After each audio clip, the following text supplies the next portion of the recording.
네네. 네. 자, 그러면 이제 수학교육론 2024 학년도 합격 전략 설명회 하도록 하겠습니다. 이제 저는 TV로 하기 때문에 이렇게 TV가 띄어져 있어요.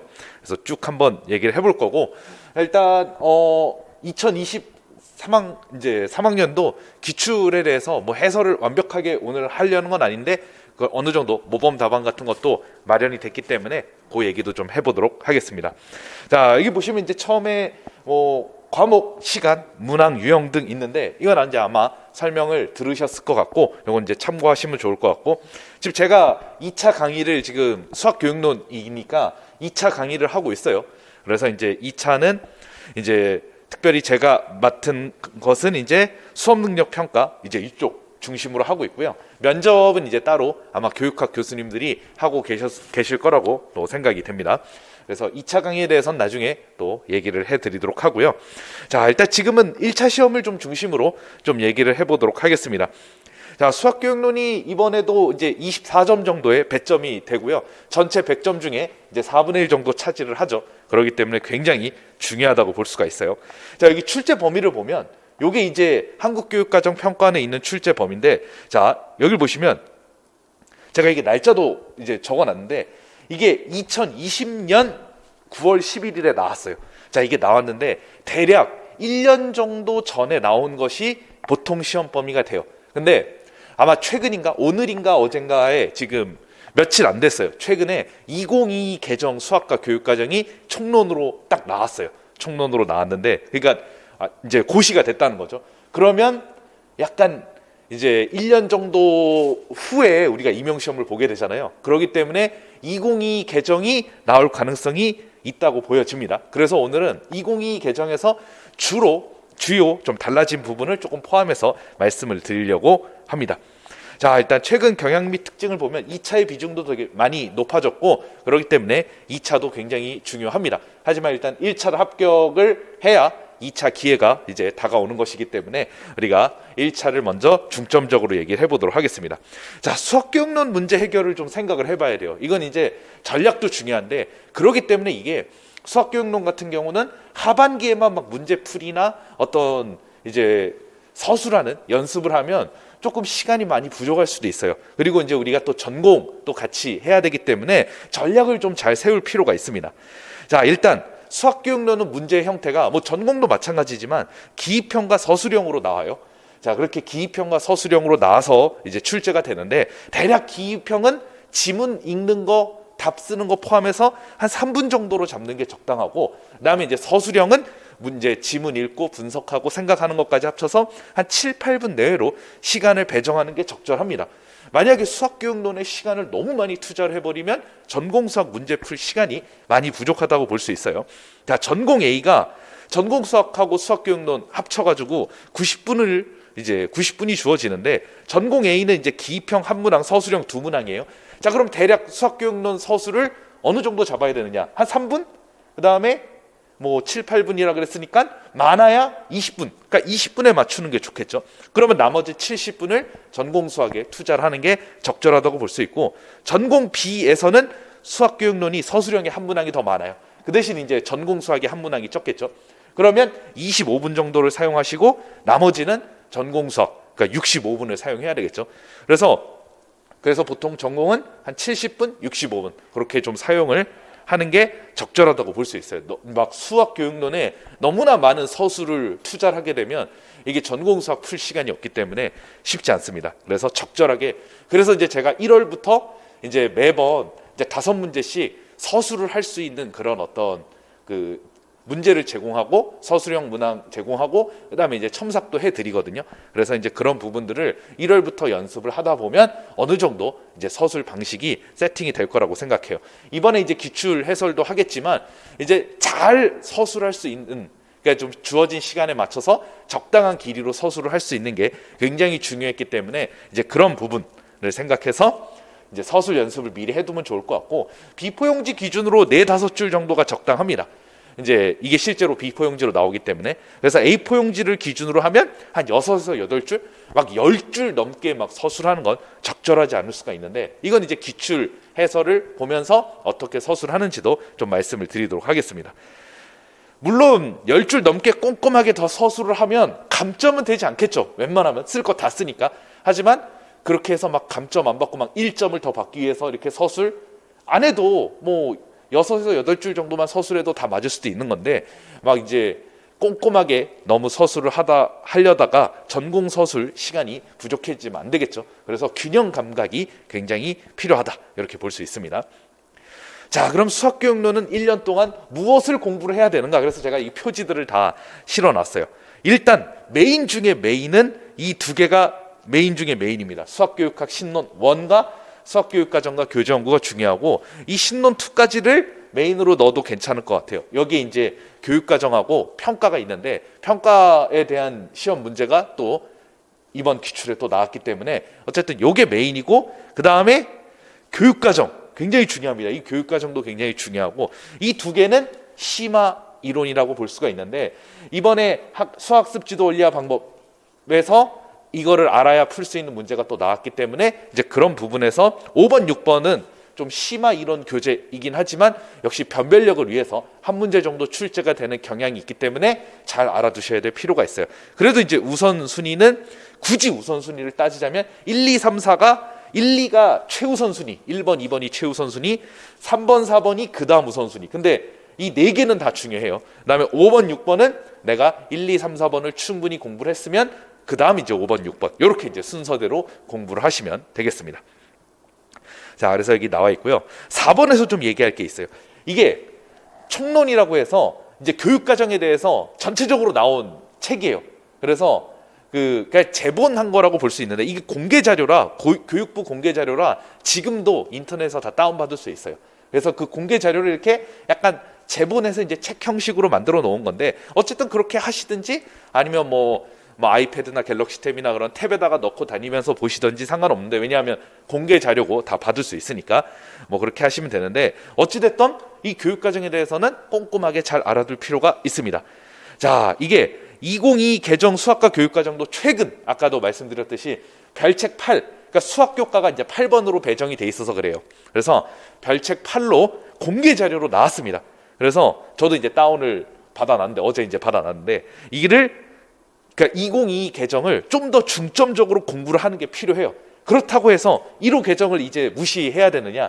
안 됩니다. 왜냐하면 2018학년도에 1호 개정과 비교하는 그 예전에 1호 개정으로 넘어왔을 때 우리가 개정이 07 개정이 있고 09 개정, 1호 개정, 22 개정 해서 이번에 이제 22 개정이 된 건데, 1호 개정이 처음 나왔을 때 09 개정과 비교하는 문제가 나왔어요.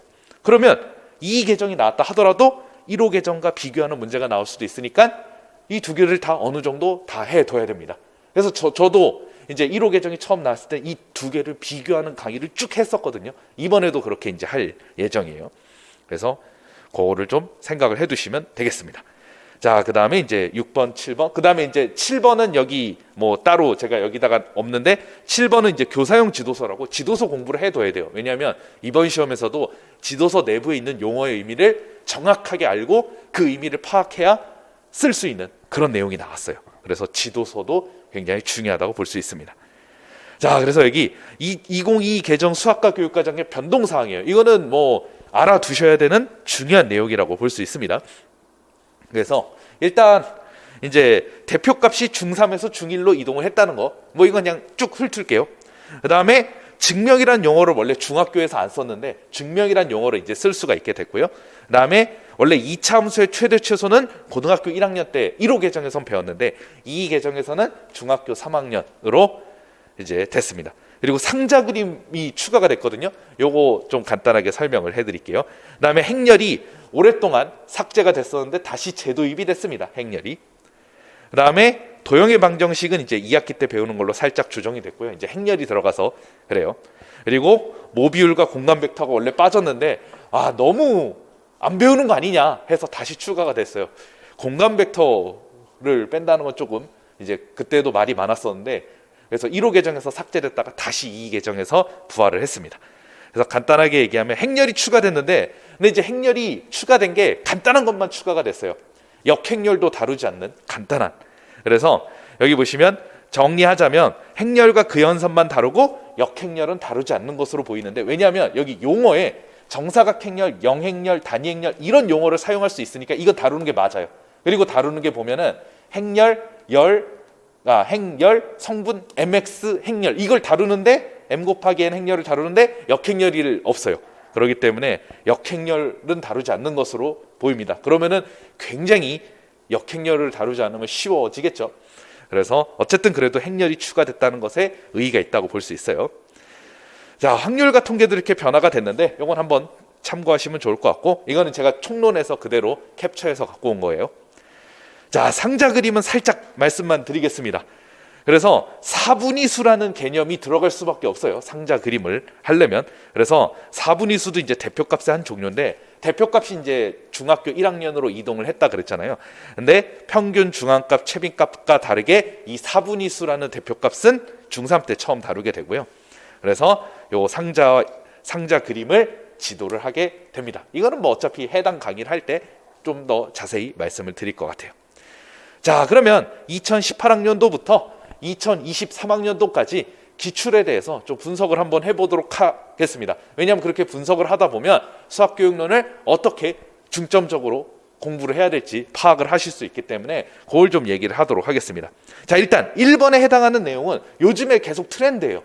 그래서 우리 아까 기본서 1번, 2번 있었잖아요. 수학교육학 신론 1하고 그다음에 이제 수교재 이렇게 있었죠. 이 기본적인 내용들은 비교적 쉽게 출제가 됐어요. 딱 내용만 잘 알면 풀 수 있는 것들.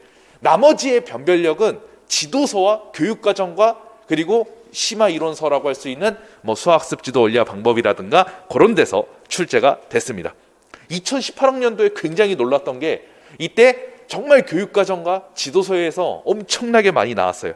그래서 대략 좀 한 8점에서 10점 정도의 비중으로 나왔는데, 예전에는 그냥 뭐 이론만 잘 공부를 하면 됐었는데 이제는 교육과정과 교과서를 굉장히 잘 공부를 해야 돼요. 그래서 이제 저도 이제 어떤 지금까지 배웠던 수학 교육론을 적용할 수 있는 중학교 이론 적용반하고 고등학교 이론 적용반을 따로 개설을 해서 강의를 하고 있습니다. 자, 그래서 아까도 얘기했지만 변별력을 위해서 한 문제는 좀 다른 교재를 공부를 해야, 아까 다른 교재가 5번하고 6번 있었죠. 공부를 해야 해결할 수 있는 문제가 출제가 되기 때문에 그런 부분도 좀 생각을 해야 될 필요가 있어요. 그래서 예를 들어 이런 겁니다. 이거 아까 2018학년도 이게 1호 개정이 처음 나왔을 때예요. 처음 나왔을 때 어떤 게 나왔냐면, 그러니까 이건 지금 1호 개정에 대한 내용 체계고요. 밑으로 갈게요. 자, 가상대화를 보면 공구개정과 이렇게 비교를 합니다. 어떤 차이가 있나요? 이걸 물어보는 거예요. 그래서 공구개정에서는 뭐 했었는데 뭐 1호 개정에서는 어떻다, 이렇게 비교하는 내용이 나왔기 때문에 아마 다음 임용에서는 1호 개정과 2 개정을 비교하는 게 나올 가능성이 꽤 있을 수 있다. 이걸 좀 생각을 해볼 수 있겠죠. 그래서 비교하는 문제가 출제됐다. 이걸 생각해 봤을 때 이제 여러분들도 1호 개정과 2 개정을 둘 다 알아둘 필요가 있다. 이렇게 볼 수 있겠습니다. 자, 2019학년도하고 2020학년도 이렇게 넘어오면서 트렌드가 많이 좀 약간 정형화가 됐어요. 그러니까 정형화됐다는 건 어느 정도 이런 느낌으로 나온다라는 것이 정형화된 게, 어쨌든 신론 1, 이제 1하고 2로 이제 신론이 나눠지게 됐는데, 1하고 수교재에 대한 내용들은 이제 깔끔하게 알면 이제 풀 수 있는 그런 어떤 좀 쉬운 내용. 그러니까 너무 꼬진 않고, 그래도 이번에 기입형에서 좀 한번 꼬긴 했지만 어쨌든 그렇게까지 너무 꼬지 않게 나오는 그런 문제들이 좀 출제가 되고요. 오히려 이제 좀 생각을 많이 해야 되는 게 지도서라든가 교육과정이라든가 변별력을 위해서 심화 이론을 해야 된다. 이런 것들을 좀 고려를 해야 돼요. 그래서 이게 이제 중요한 포인트라고 볼 수 있습니다. 자, 2020학년도도 한번 살펴보죠. 자, 이거는 이때 당시에도 살짝 충격적인 게, 이거 교과서에 있는 거하고 진짜 똑같거든요. 그래서 교과서 지문을 보고 놀라운 건, 이게 교과서에서 이렇게 증명을 해요. 이제 증명이라는 용어를 쓰겠습니다. 이 개정에서 증명이라는 용어가 나오니까 이제 이렇게 증명하는 건데, 이거 완전히 가로치는 거예요. 이거 교과서를 이 부분을 읽어봐야 이 가로 내용이 뭔지를 알겠죠. 물론 대충 알 수 있어요. 대충 알 수 있는데 정확하게 모를 수 있습니다. 그래서 저 같은 경우도 중학교 이론 적용반에서 교과서 분석을 꼼꼼하게 하거든요. 그럼 이제 이런 내용도 다루니까 잘 알 수가 있겠죠. 그래서 이렇게 교과서 내용에 빈칸 처리를 해서 써야 되는 내용, 이런 것도 알아야 되니까 굉장히 뭐랄까, 예전에는 막 이제 신론, 수교재 이것만 잘하면 되는 시대에서 뭔가 벗어났어요. 지도서도 잘 알아야 되고 교육과정도 굉장히 잘 알아야 돼요. 그래서 여기 밑줄이 너무 중요해서 밑줄을 쳤어요. 교과서 세부 내용에 연역적으로 논증한다라는 표현을 쓰거든요. 빈칸 채우기 문제가 나왔다는 거 굉장히 충격적이었다라고 볼 수 있어요. 자, 그래서 정확한 건 이겁니다. 원의 중심에서 현에 내린 수선은 그 현을 이등분한다. 근데 잘 생각해보면 이걸 이렇게 쓰신 선생님들이 많아요. 원의 중심에서 수선을 내리면 수직 이등분한다. 겉으로 보기에는 수직 이등분이 맞는 것 같아요. 근데 철저하게 교과서에서는 자, 수선을 내린다가 과정이었고 결과가 AM과 BM이 같다는 가정만 하고 있어요. 그러면 결과는 이등분한다만 써주셔야 돼요. 그래서 이런 것도 되게 중요합니다. 명확하게 가정하고 있는 건 뭐고 논증하고 있는 게 뭔지 정확하게 알아야 되는데 이거는 교과서를 꼼꼼하게 공부를 해야 알 수 있는 문제다. 이렇게 볼 수 있습니다. 자, 그 다음에 여기 보면은 이제 상관관계예요. 이게 상관관계가 이때 당시에 좀 이제 교과서가 드디어 1호 개정으로 교과서가 이제 잘 나오고 이제 막 새롭게 배워야 되는 이때요. 상관관계가 1호 개정에서 추가가 됐거든요.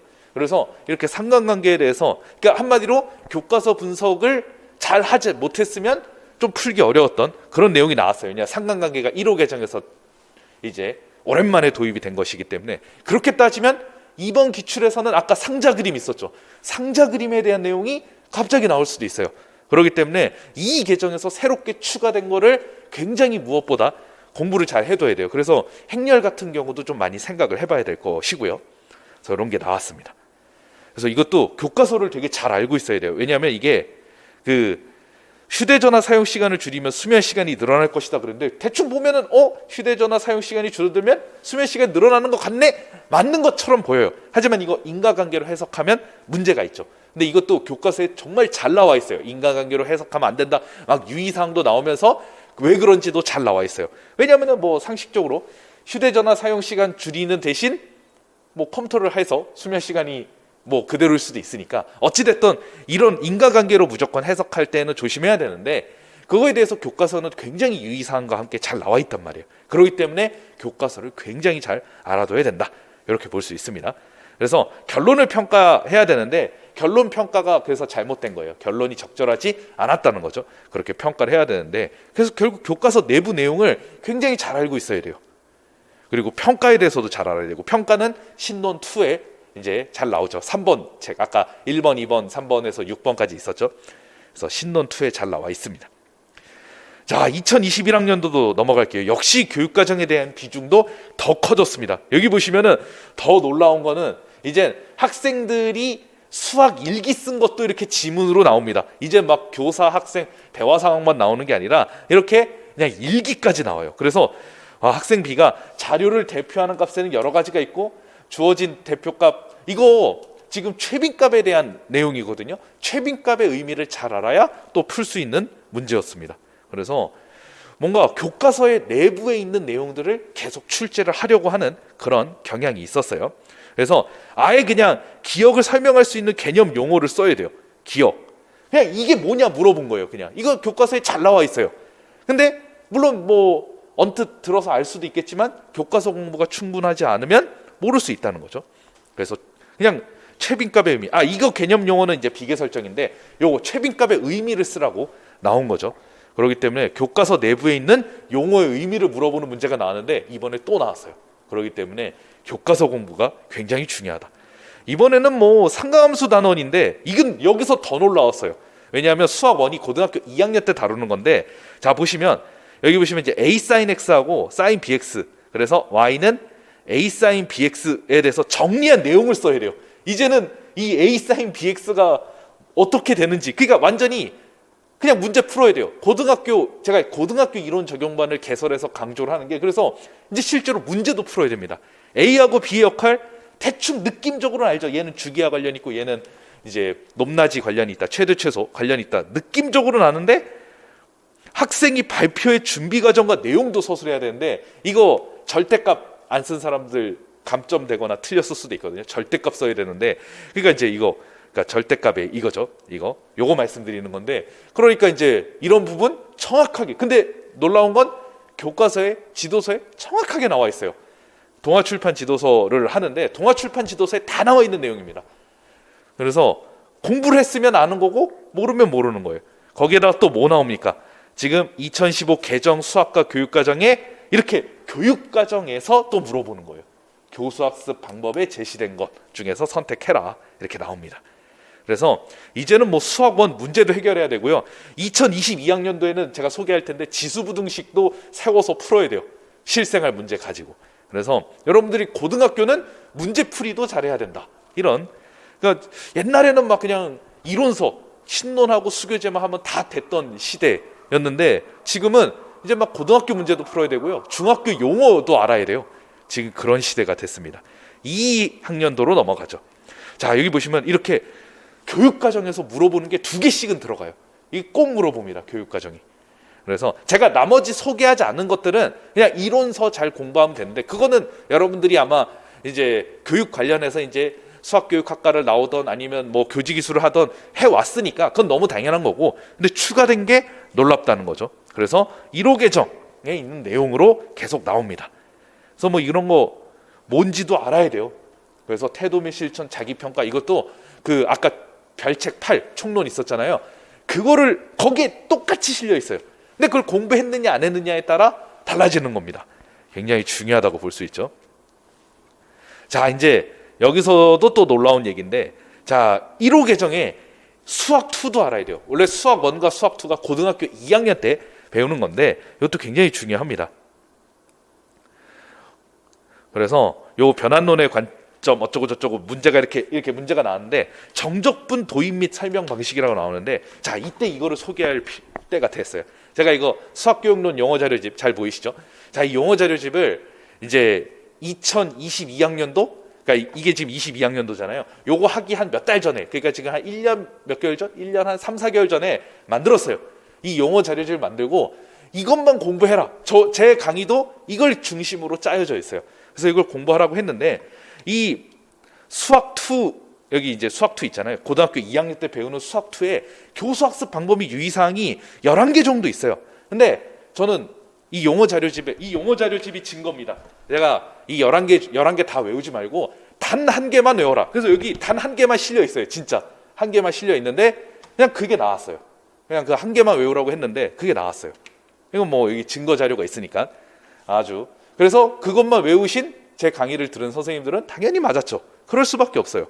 그래서 제가 딱 뭐 나오는지 딱 이 분석을 해서 알려드리기 때문에 제 강의를 잘 들으면 굉장히 도움이 많이 되실 거라고 생각이 됩니다. 그래서 고등학교 2학년 과정의 교수학습 방법 유의사항, 제가 아까 수학 2죠. 수학 2 유의사항은 단 한 개만 외우라 그랬어요. 근데 그게 딱 여기서 나왔습니다. 자, 그다음 2023학년도로 이제 넘어가도록 하겠습니다. 자, 이번에도 교사용 지도서 수학과 교육과정의 중요성은 굉장히 커졌고, 변별력을 위해 한 문제는 이렇게 이제 수학습 지도 원리학 방법에 나온 것입니다. 그래서 이거를 한번 분석을 해보도록 하겠습니다. 기출해설을 자세히 하려고 하는 건 아니고요.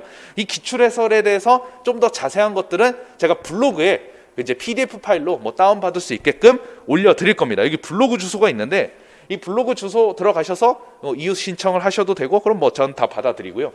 아니면 그냥 네이버 같은 데서 그냥 이경호 수학교육론 치면 그냥 나옵니다. 그렇기 때문에 뭐 손쉽게 찾을 수 있을 거예요. 그래서 이거는 제가 기출은 여기서 자세히 해설하는 건 아니고 필요한 것만 딱 분석만 하고 넘어가도록 하겠습니다. 자, 수학교육 개혁운동 2가지였는데 이거 들어보셨죠? 근대화운동, 현대화운동. 이건 단순 이론 묻는 문제.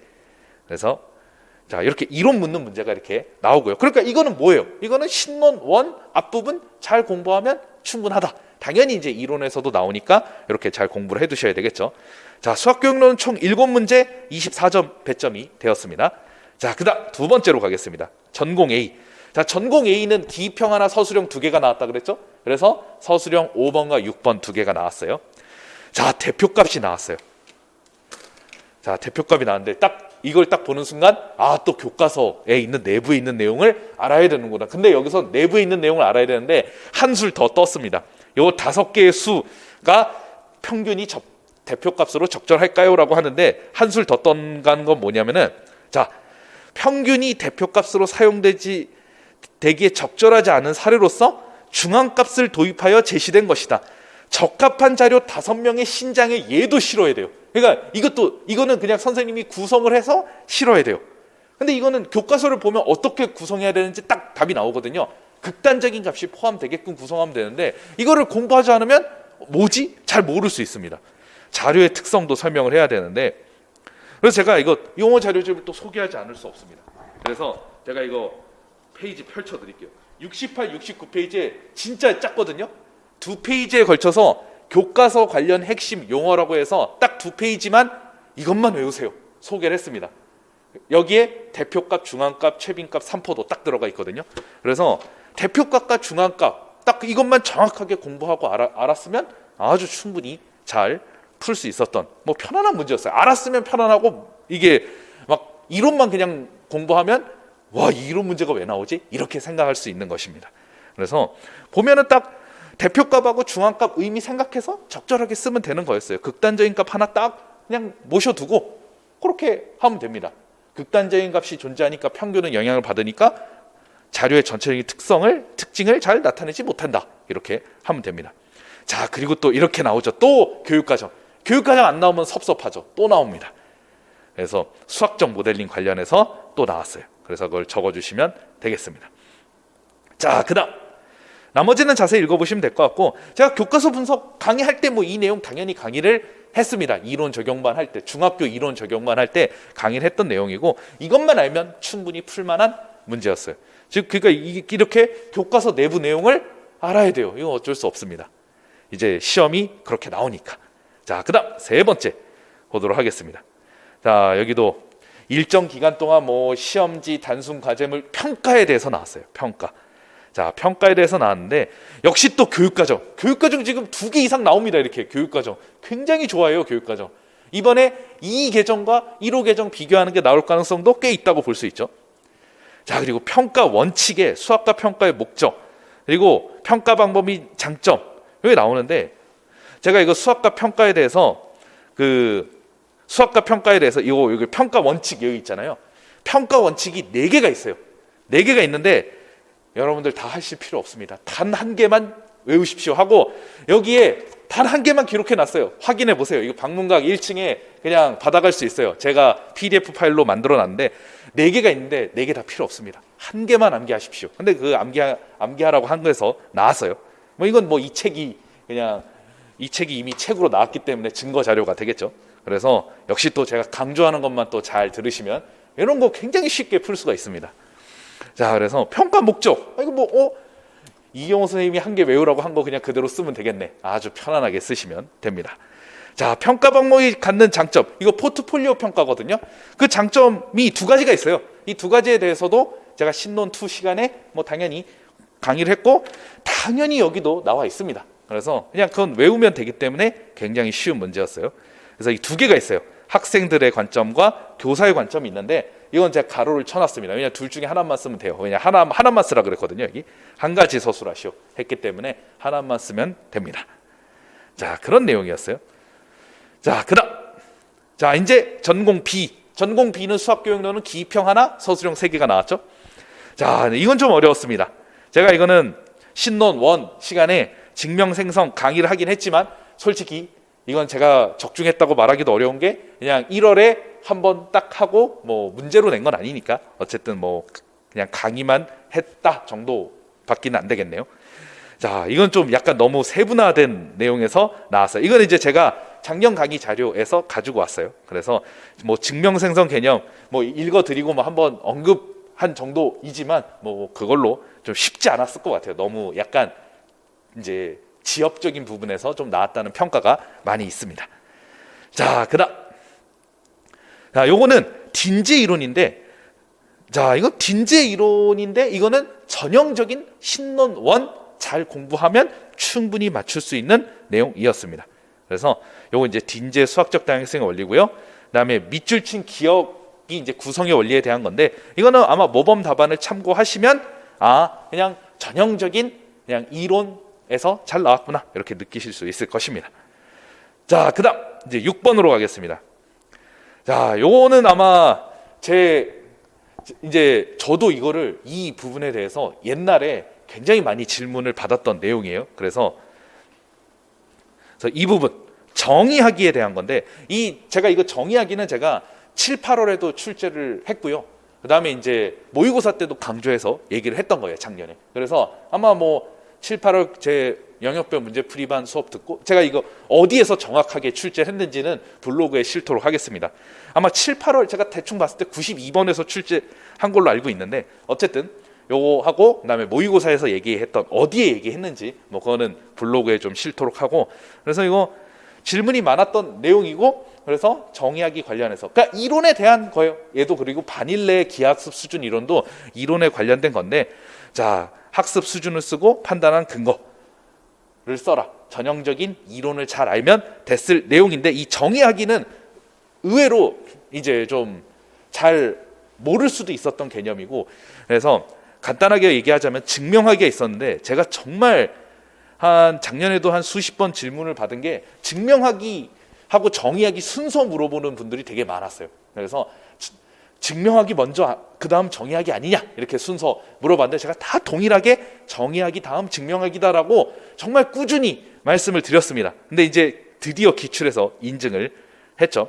그래서 여기 보시면, 자, 평행사 변형이 어떻게 관련되는지 이제 탐구하고 아래 이제 증명 과정을 이제 거치게 되는데, 어쨌든 이 정의하기에 대해서 이제 설명을 많이 했고 문제도 출제가 됐으니까 그거는 제가 블로그에 어디에 나왔는지 올려드리도록 할게요. 자, 그다음, 자, 이제 마지막 전공 서술형 5번 문제입니다. 자, 그래서 요게 이제 그 심화 이론에서 나온 거예요. 심화 이론에서. 그래서 이게 작도하고 그 다음에 이제 방정식 풀이에 대한 이제 분석법이 나왔어요. 이게 분석법이 아마 신론 1에도 나오기 때문에 뭔가 쉽겠지 이렇게 생각할 수 있는데, 사실 이 분석법은 수학습 지도 원리화 방법, 아까 5번 책이었죠. 그거를 공부를 해야 풀 수 있었던 문제입니다. 그걸 정확하게 공부를 했어야 돼요. 제가 이거는 3, 4월 심화 이론반 강의에서 굉장히 자세히 설명을 했습니다. 그렇기 때문에 요거는 제가 뭐 이 분석법은 제가 모의고사나 그 7, 8월 문제풀이반에서도 분석법이 3가지가 있거든요. 그 3가지 다 나눠가지고 설명도 하고 문제도 출제를 했는데, 이거에 대해서는 역시 블로그에 어디서 출제했는지 올리도록 하겠습니다. 자, 그래서 이렇게 정리를 할 수 있을 것 같습니다. 자, 그럼 이제 이렇게까지 했어요. 그럼 이제 어떻게 공부를 해야 되고 해야 되는지 이제 이걸 정리를 해드릴게요. 이제 마지막 부분입니다. 자, 최근 8개년이죠. 오타 났죠? 8개년입니다. 자, 그래서 최근 이제 옛날 최근 4년에서는 이렇게 논술형이 문제가 포함됐을 때는 이렇게 나왔고요. 지금은 이제 논술형이 없기 때문에 이렇게 출제되고 있습니다. 아마 이 기조가 계속 유지될 것이라고 생각이 돼요. 자, 그렇게 되고, 자, 이제 강의 계획. 자, 아까도 얘기했지만 기출을 기반으로 강의를 만든 것이다. 이렇게 이제 말씀을 드렸는데, 자, 어떻게 되는지 한번 살펴볼게요. 자, 신론 이론 플러스 첨삭반, 이렇게 일부러 이름을 쓴 게 제가 매주 5문제씩 첨삭을 해드립니다. 매주 첨삭을 해요. 그래서 매주 이렇게 첨삭을 하기 때문에 이 굉장히 중요하다고 볼 수 있어요. 그래서 처음부터 서술 방향성, 제가 2023학년도 그 모범 답안을 작성한 거를 보시면 대략 6에서 8줄 정도 이렇게 끊고 있음을 알 수 있어요. 핵심적인 것만 잘 들어가면 되거든요. 근데 그 어떻게 핵심적인 게 들어가게 하는지 이렇게 첨삭을 직인강 똑같아요. 첨삭해드립니다. 그래서 막 직강으로 들으시다가 오늘 막 몸이 아플 수도 있잖아요. 뭐 요즘 독감이나 코로나도 많이 있어서 막 한 번씩 못 나오실 때 있잖아요. 그러면 메일로 보내시면 동일하게 첨삭을 해드립니다. 그렇기 때문에 좋죠. 직인강 이게 편안하게. 그러니까 직강으로 수강 신청을 하시는 게 좋아요. 그럼 이제 인강 이제 못 이제 나오시면 그냥 우리가 메일로 보내시면 되니까, 그러면 이제 똑같은 효과가 있겠죠. 제가 메일로 피드백을 다 해드리거든요. 이때 이계정 수학과 교육과정이 조금 심도 있게 다뤄지게 될 거예요. 그래서 이제 8주 이렇게 진행하게 될 거고요. 2개월 동안이죠. 수교재 이론 플러스 첨삭반도 동일합니다. 그러니까 이 두 개가 뭐겠어요? 기본 이론이에요. 교육과정을 포함해서 기본 이론 강의를 1, 2월에 한다. 이렇게 생각하면 돼요. 기본 이론, 아까 2023학년도 이제 내용을 보셨겠지만 기본 이론 굉장히 중요하죠. 당연히 중요합니다. 자, 그 다음 3, 4월은 신론2하고, 여기 신론2는 아마 평가 중심으로 좀 얘기를 할 것 같은데, 자, 신론2하고 심화 이론을 합쳐서 여기서 아까도 얘기했지만 변별력을 위해서 한 문제가 나옵니다. 그 한 문제를 잡기 위해서 이 강의를 하는 거예요. 그 다음 중학교 이론 적용반. 자, 중학교 지도서가 얼마나 중요한지 이제 아셨을 거라고 생각합니다. 그렇기 때문에 지금까지 배운 수학교육학 이론을 중학교 지도서에서 어떻게 적용되고 있는가, 이거에 대한 강의를 할 거예요. 역시 이때에도 항상 5문제씩 직인강 똑같이 첨삭 진행이 됩니다. 자, 그렇게 되면 이제 여기까지 하면 아까 고등학교께 한두 문제 나올 수도 있겠지만 그래도 여기까지 하면 기출 분석을 충분히 할 만한 내공이 쌓이게 돼요. 그래서 이때 기출을 하면은, 제가 옛날에 기출을 3, 4월에 한 적이 있었는데 기출 해설할 때 막 잘 이해가 안 되시는 분들이 꽤 있었어요. 그래서 5, 6월로 넘겼어요. 이때까지 하면은 이제 기출에 대한 이해도가 충분히 생기셨기 때문에 이때 기출을 쭉 진행하게 될 것입니다. 그리고 이제 동시에 고등학교 이론 적용반을 금요일에 진행을 하고요. 아까 고등학교도 종종 나왔기 때문에 굉장히 중요하다고 말씀을 드렸죠. 그래서 고등학교. 그다음에 객관식 문제를 기출 응용하는 거는 이게 공부에서 1, 3학년도의 특징인데 이때 객관식 문제가 나왔거든요. 근데 이게 좋은 문제들이 많이 있어요. 그러니까 그냥 버리기엔 아깝기 때문에 이걸 제가 서술형으로 변형해서 문제를 풀어보는 건데 이때는 15문제씩. 그러니까 여기는 아예 문제 풀고 첨삭하는 거에, 그러니까 이론 강의가 따로 없고 문제 풀고 그 문제에 대한 설명, 첨삭, 여기에 집중을 하는 강의라고 할 수가 있습니다. 자, 이렇게 되면 이제 저는 이제 그렇게 되면 6월까지 이론 강의가 완성이 되고요. 자, 그다음에 7, 8월은 혹시 7, 8월에 나는 이제 하반기부터 시작을 하거나 아니면 이제 뭐 상반기에 좀 일 열심히 하시다가 이제 하반기부터 뭔가 본격적으로 해야 되겠다, 이런 분들을 위해서 좀 이 지금까지의 강의를 요약해서 그냥 핵심적인 강의 내용을 이제 하는 건데, 자, 이때는 이제 내가 1년으로 쭉 들었다 하더라도 정리를 하는 강의이기 때문에 도움이 되실 거라고 생각합니다. 그리고 요 단기 완성반 진도에 맞춰서 영역별로 문제를 쭉 풀어볼 거예요. 그래서 요걸 생각을 하시면 될 것 같아요. 아마 제가 객관식 기출 응용반하고 문제 풀이반은 아마 조금 정선을 조금 해야 될 것 같은데, 문제가 조금 몇 문제는 좀 필요가 있어가지고 아마 총 50문제, 여기는 총 100문제 이렇게 진행을 하게 될 것 같아요. 정선을 해가지고 조금 더 이제 좀 더 시험 형식과 가까운 문제들만 골라서 출제를 하게 될 것 같습니다. 그리고 요즘은 또 기입형도 또 이렇게 중요도가 높아졌기 때문에 한 문제 정도는 기입형이 섞일 수도 있어요. 그래서 그것도 조금 생각을 해두시면 좋을 것 같습니다. 자, 그 다음에 파이널 모의고사. 요건 좀 설명이 좀 필요할 것 같은데, 아까 이제 전공수학 교수님들이 통합 모의고사 반을 이제 운영한다고 했는데, 자, 토요일에 진행을 해요. 그래서 직강만 첨삭을 하게 되는데, 근데 수학교육론 해설은 월요일에 따로 합니다. 왜냐하면 이제 토요일에는 이제 전공 해설하고 질문 받고 하면 시간이 다 가기 때문에 수학교육론은 월요일에 진행을 하고요. 이 두 모의고사는 문제가 아예 달라요.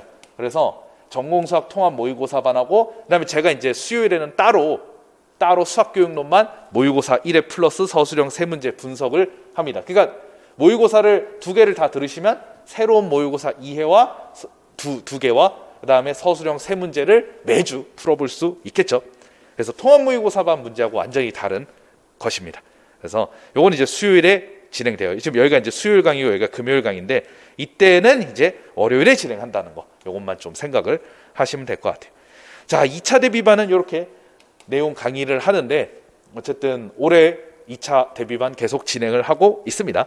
그래서 이거는 뭐 2차 대비반은 또 상황마다 달라질 수 있기 때문에 이제 1차 시험 딱 끝날 때쯤 공지하도록 하겠습니다. 자, 이제 거의 다 됐어요. 그리고 구체적인 계획은 이렇게 되니까 참고하시면 될 것 같아요. 참고로 얘는 빨간색이 추석 빨간색은 아니고요. 추석 주간 휴강이라고 했어요. 추석 주간이라서 휴강을 하는 겁니다. 자, 뭐 수학료 아마 다 보셨고, 그다음에 수학교육론 학습 방법, 제가 이거는 좀 이제 여러 선생님들이 좀 블로그에도 좀 질문 많이 하시거든요. 질문 같은 거 하거나 상담했던 거 좀 필요한 거 정리한 내용이니까 쭉 읽어보시면 될 것 같아요. 네, 여기까지 해서 이제 수학교육론 2024학년도 대비 합격 전략 설명회를 마무리하도록 하겠습니다.